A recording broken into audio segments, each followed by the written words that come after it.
representative of the International Monetary Fund to Nepal. She's been here since May 1st, 2022. And we would be in a quick conversation, about 20 minutes, to continue the discussions we were having from the India perspective. Then we saw the South Asia perspective, touching upon Nepal. And we would have a 20-minute conversation, and we'd take some questions from the floor.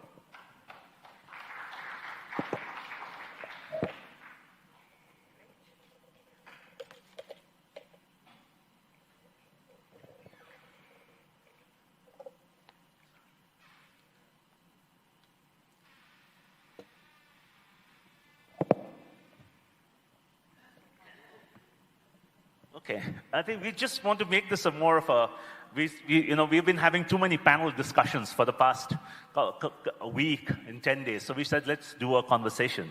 And Teresa and I, we have been having a lot of conversations and make it like a, sort of a chat and take some interventions from the floor. And I think it begins with, I was trying to figure out what is the difference between IMF that used to be there earlier. Of course, thereafter, I've been interacting with your colleagues in Delhi. Earlier, it was looked after by Delhi, and now you've come in. So what's the difference? What is IMF doing here? And what's the difference between the IMF of the earlier times and the IMF now? Thank you. Thank you very much for the invitation to the Nepal Economic Forum. And this is a great pleasure to be here today with such a distinguished audience. This is a great opportunity for me to introduce myself in Nepal, because I consider myself as still a little bit like a new. I have been here only for 3 months and a half. My name is Teresa Daban Sanchez. I'm from Spain, and the new IMF resident representative. And your question is very pertinent and very useful, because it's allowed me to explain what I'm doing here.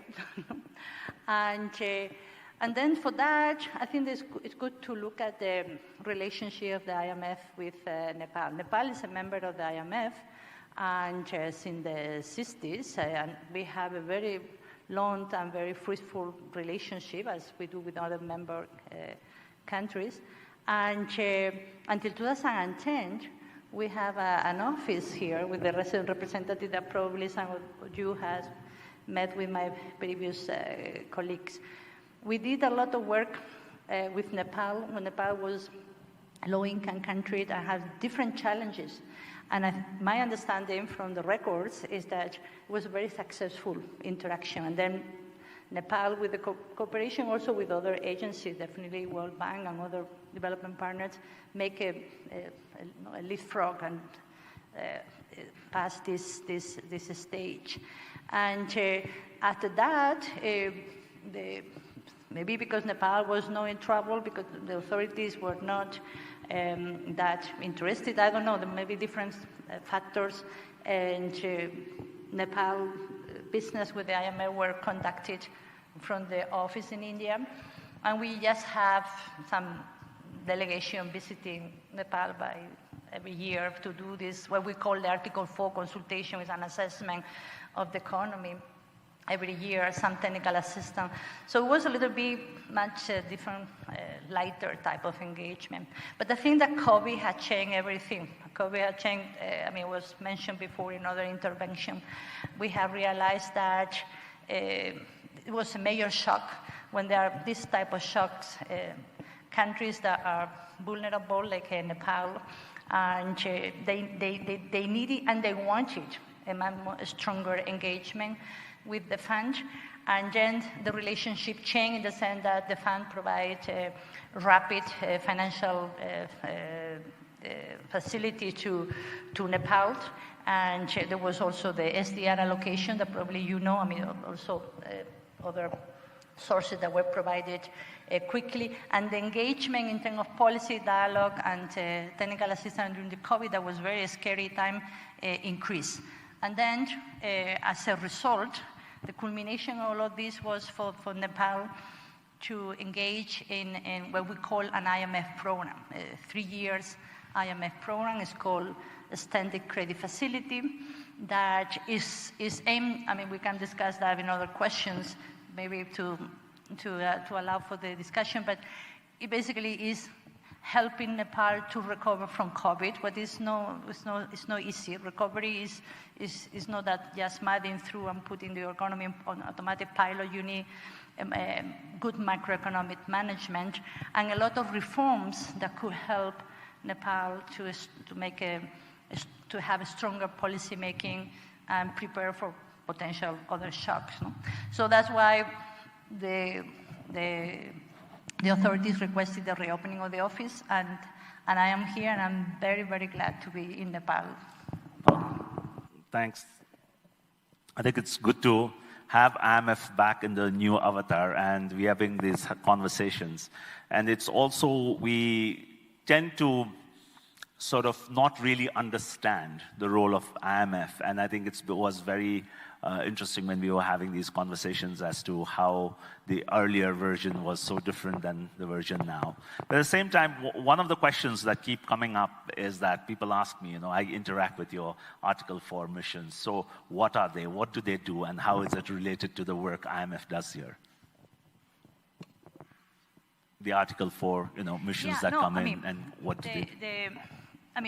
For those that are not very familiar with how IMF we work, all of the countries that are member of the IMF, that are almost all of the countries in the world, except Cuba and North Korea, all of them, as member of the IMF, they have an obligation, according to the Article 4, or the Article of Agreement of the IMF, that's why it's called that way, to subject themselves to an annual evaluation. This is done from the US, from France, for Finland, from Spain, from Nepal, India. Any country has to do that. And why? What is the rationale? Well, the rationale is that countries are members of an international community. Some countries are small, some countries are big. What they do affect other countries. We have countries that are systemic. If Brazil, for instance, goes wrong, then there is impact in the whole southern part of Latin America. So we need to monitor Brazil and to communicate to the rest of the international community what is going on there, what are the challenges, what are the policies. So there is an obligation of having this an analysis or evaluation that, on the other hand, I think it provides a lot of benefits for countries, because they can have an analysis about what is going on in the economy at the macro perspective, what are the projections for the next 3 years. So that has been conducted in Nepal all the time. It will continue being conducted, because we have an IMF program that will stop. This will continue, and I think this is something that I'm looking forward to do that. We will have that at some point in the next few months, and it will be a very interesting piece to read. Thank you. I think when Hans was talking about, the fiscal discipline, and we have been talking a lot around the long-term view. And one of the conversations we keep having is that because we also have a fixed exchange rate, we don't tend to take so much of a macro view. And I think in the morning also, when you're having this interactive session, some of the students were also raising the issue on macroeconomics and, the macro view around it. So how do you see, what has been your experience? Because you're pretty fresh in here and, looking at Nepal and, a country where the exchange rate is pegged to a very large, pretty stable and a growing economy. And in that context, what are some of the things that we need to look at? And, so there's issues around fiscal discipline. There are issues around, probity that, Siddhant was asking about. So, yeah, your views on that. No, very good. And also, I would like to piggyback on the intervention by the colleagues from the World Bank. I think it was a very good explanation of the pros and cons for a country having a peg in the case of Nepal. The exchange rate regime and the assessment of that is a responsibility of the IMF. We look at that carefully. Is something that is up to countries, depending on what their objective. In the case of Nepal, the peg provides a reduction in volatility and uncertainty on trading with one of the major trading partners, that is India in this case. So there are advantages on that hat, in the sense that when business needs to put together the business plan, they have certainty about this parameter. So that provides advantages. But on the other hand, required certain policies to be consistent with that peg. So what that requires a prudent management of domestic demand. That at the end of the day is what is driven growth in Nepal. No? So that requires prudence on the fiscal policy, and a monetary policy that is also responsive to different type of shocks in this case of demand. So the PEC requires an extra level of discipline. That's true. No, thanks, Teresa. So building on to that, we were talking about, Hans mentioned a bit on the private sector, and we keep talking about in Nepal, when we are looking at the private sector, one of the things, one is there's a big part is informal, as we see, and that's itself is a bit of a challenge. And then how do you come into the formal economy? That's one part. But also we have been talking about the private sector not taking a sort of a long-term view on the macro issues, which is maybe, it's maybe because it is of the exchange rate that we have, or the fixed exchange rate, that makes you a bit complacent, that you don't have to take large long-term macro risks. So for the private sector in Nepal, we've been, we keep discussing about what are one or two things that they really need to look at from this on a macro view to look at risks and what's happening, because we've also seen a lot of disruptions taking place in the economy, be it by the pandemic, be it by the current, so the crisis in Ukraine. No, this is a very interesting and important question. I mean, at the IMF, we are not on the business of advising on private sector matters. We don't have the expertise. There are other agencies that are advising on that area.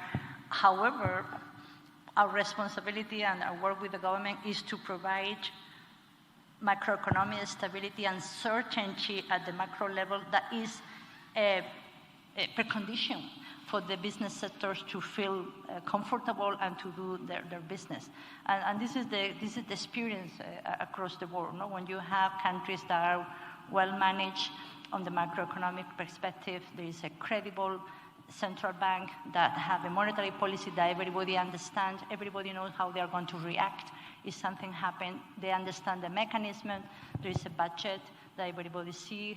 That is being implemented in a prudent way, that there is a strategy for the sustainability.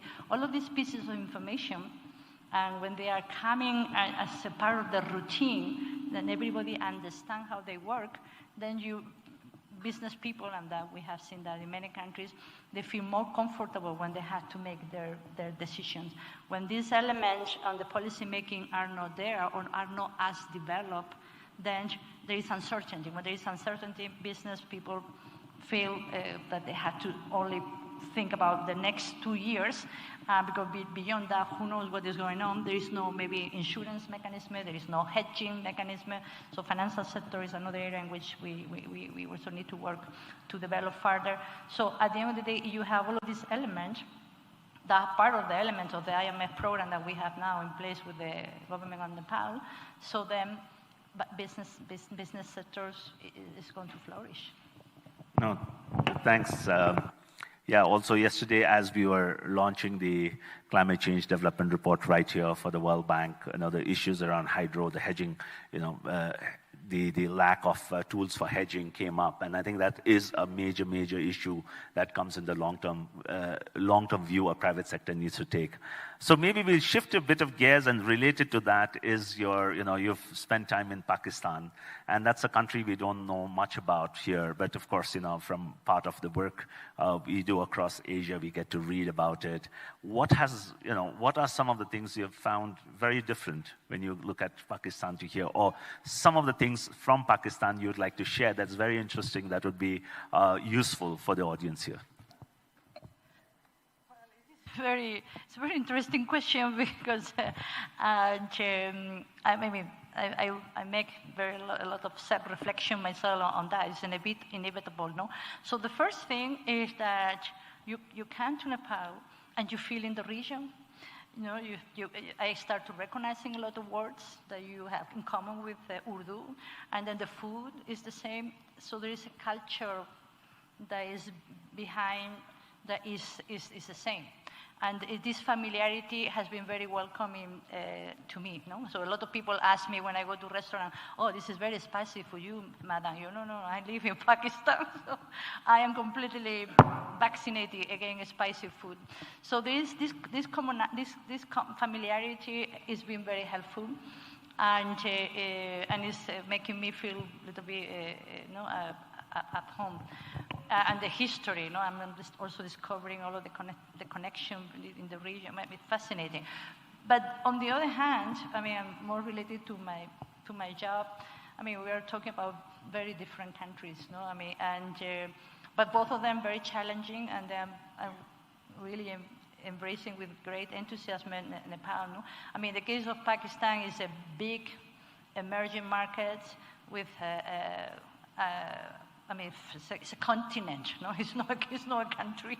It's a continent, very diverse in many things. There are very different economic zones in the country because the climate and the people and the federalism. We have also a lot of problems with, challenges with federalism, a complex political economy, a huge attraction by investors to go. Well, it was very interesting as soon as the security situation improved in Pakistan.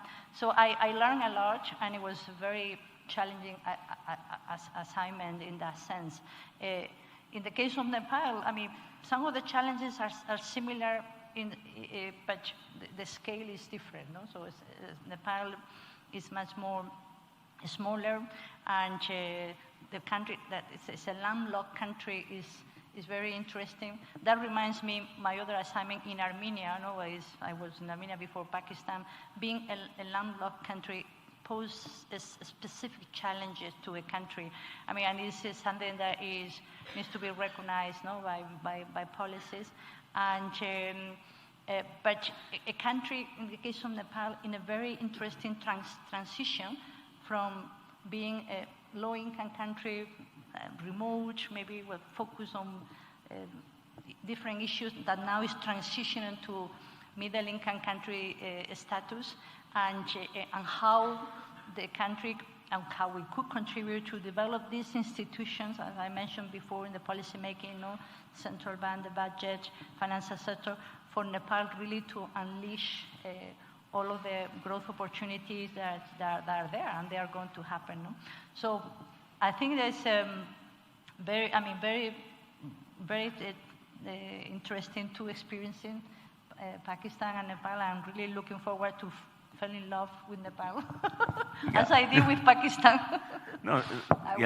That's definitely, you'll fall in love with Nepal also. But I think before we move on to the next segment, I would just like you to, sort of also share that one of the conversations we keep having is that, again, we come back to the fixed currency, where in Nepal, sort of the macroeconomic risks that we are not looking at. But in Pakistan, businesses are very adept to looking at risks, and they are looking at macro risks, because whenever I look at the, from the consulting side, we look at the Pakistan reports, we see people are very much used to looking at risks and looking at shocks, which perhaps Nepal, we don't have to so much because of the fixed exchange rate. Would that be a correct statement to make? No, I don't think. I think that is much more a complex set of issues that. Nepal, as I said, is in the transition from low income to middle income. Then you will have this development of this institutional setting. When that happens, investor will start to come and to see interest in. And I'm talking about not only on foreign direct investor, but also investors that will to finance Nepal development. Then they will have to have a credit rating that is very important, and to prove your Nepal credit worthiness. There's still I believe a lot of work to do in that direction, but it's going to happen. And then in that process, I believe government, private sector, financial sector, all of them has to work collectively because they are benefiting from everybody. You know? I mean, so when a country has access to markets, like for instance was in the case of Pakistan, this is bringing a lot of funding. This is bringing a lot of inputs for the country in terms of technology, in terms of money, but also bring discipline, because you are going to have a lot of more people in the world looking at you. And I mean, in my experience, this will happen, but it requires still a little bit of work to do. No, thanks. Yeah, before I take a few questions from the floor, I think I would just like you to respond. You know, some of the people who were there, young students who were there, you stayed on the whole morning. You're listening to the interaction. So in the morning when we were discussing about what Nepal Economic Forum does, and there were lots of young people who were asking questions, and they were asking about, you know, what they should do, you know, what they should study. There were so many questions coming in. So I know at that point of time, I didn't want to put you in a spot, but since we have 2 or 3 minutes, would you like to respond to some of the issues that were raised in the morning by some of the young people? Some of them are still around here. Yeah, so and then we would take some questions. Yeah. It was a very interesting discussion, and I like it that people were very open and candid in making their questions and their remarks. And I mean, it was a little bit of a surprise. I have mentioned to some of the people over lunch that there was a question about how we can get macroeconomic data, how we can understand what is going on in Nepal. I was a little bit surprised because, I mean, this is the business in which we are. No, I'm here with Sarah Osti, one of the economists in the office at the IMF, and we work on that on a daily basis. So there is a lot of data, and we are not getting data because we are the IMF. We are getting the data are there. So Nepal has a set of macroeconomic data that are still in the process of improving. This is a non-ending process, but that are very good to understand what is going on in the country and to get the macro picture. They are produced by different agencies. No, there's Central Bureau of Statistics, different ministries, the customs, etc. But the Nepal National Bank, every month, actually yesterday they published the data for August. They produce every month a very nice Excel file with all of the time series from the different macroeconomic indicators: GDP, inflation, import, export, balance of payment, fiscal, financial sector. Everything is there with a click. And so it's available to everybody. And I think they have a very friendly format. We use them, and then it's available to everybody. So I think that the information is there, but sometimes maybe there is a lack of awareness, no, that what you have in your own country. So I really, we like for everybody to give credit to the Nepal National Bank to do that job, the Economic Research Department, that they are doing a very good job. And I invite everybody to go there and to consult and to approach our office. If you have any question, we can maybe help also as well on navigating this database, and we are here to help, definitely. Thank you. Yeah, thank you, Teresa. So we would just have maybe 2 or 3 questions, and so we have a hand here, one, and there are 3 hands, so let's go 1 to 3. Okay, it's starting from the back, so we'll 3 to 1. Okay, please go ahead. Hello, I'm Shabda Gewali, Dolma Fund. My question is about the evergreening of loan. So IMF Article 4 has been talking about evergreening of loan for the last 3 or 4 years in their report.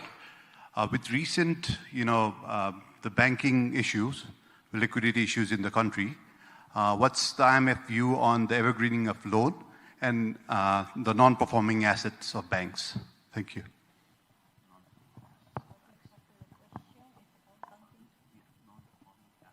Non-performing assets of loan, and with the liquidity crisis, how do you see it? Shall I answer this question or get another one? Okay. No, this is, I appreciate the question because it's bringing me to explain what is in the IMF program, no? That is in the public domain. and everybody can consult. So, I mean, Article 4 consultations, as I explained before, they look at different items regularly and they provide warning to the authority. You should look at that, you should be careful with that.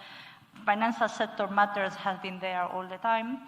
And now, under the IMF program, that we have now a specific measures to tackle some of the issues that will make the financial sector stronger in Nepal. One of them is that the definition and classification of loans, assets in the banking sector in Nepal, they are not fully in line with best international practices. No? So I think in coordination with the World Bank and with the Nepal National Bank, we have been working on aligning the definition. That way, when this new definition with new regulations that are going to be implemented, I think this year, very soon, then we will get a picture of the financial sector about what is going on there exactly. I mean, I don't think that we expect a very, very different picture, and but we are going to have the clarity that Nepal is fully aligned with best international practices, so there is no more question about that. You know what I mean? So that will be very good, no? And this is something, it's part of the IMF program, and I'm very happy to report that the Nepal National Bank is making a lot of progress on that area. Thank you. So we'll take two questions. There were two hands, one here and one at the back. Someone had put up, okay. Why don't you pass on the microphone here, Sugam? Yeah.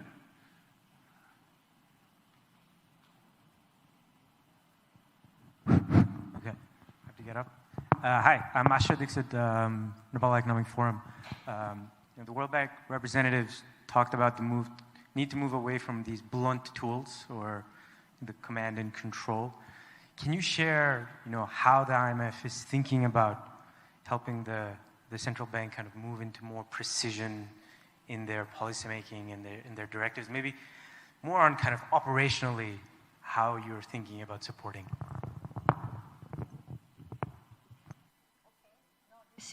This is a very good question because, again, related to the core of the IMF program, no? And in the case of the monetary policy, but I have other examples. The idea what we are working now is to bring the central bank to a much more kind of modern way of conducting monetary policy, more rule-based, more accountable, more price setting, more focus on the interest rate as the signaling. This is a process. It's not something that you can do overnight. When this system is being established, people understand that it's a way of communicating the monetary policy stance. Then, I mean, and this is the experience of other countries. No, then countries could move sometimes slowly out for having more like a control type of monetary policy and doing much more a monetary policy based on this type of price signaling. I mean, having said that, it doesn't mean that there will all of the macroprudential, we call them macroprudential parameter, will disappear. This is not the case. Still, central banks and the Nepal National Bank will continue having certain ratios or certain type of parameter that banks need to comply in order to have a good in order to ensure financial stability and a proper functioning of the system and a proper transmission of the monetary policy. No? So we are working on that. That will require to reform the NRB Act, and right now we have some technical assistance on that area. I think this is something that has been tried in the past. It was not easy, but will require to get the NRB Act to make the Nepal National Bank more independent, more accountable, and more in line with best international practices. No? So this is one of the examples that I think is resonate with your question. Okay, thank you very much, Teresa. I think the partnership perhaps has just begun. I would say from Nepal Economic Forum, we are very happy to see IMF in this new avatar, talking about macroeconomic data, working around that, and also keeping this conversation going. We would see that in Nepal, as more infrastructure, investments would come in, more international, funds, development finance institutions are going to come in. There's going to be more demand for data. There's going to be more demand for macro view, more long-term perspectives that perhaps the current Nepali private sector does not really want to delve upon too much, and hope to, during your tenure, see some more transformational policies that's coming in, and looking forward to continued cooperation. Thank you, Teresa. Yeah.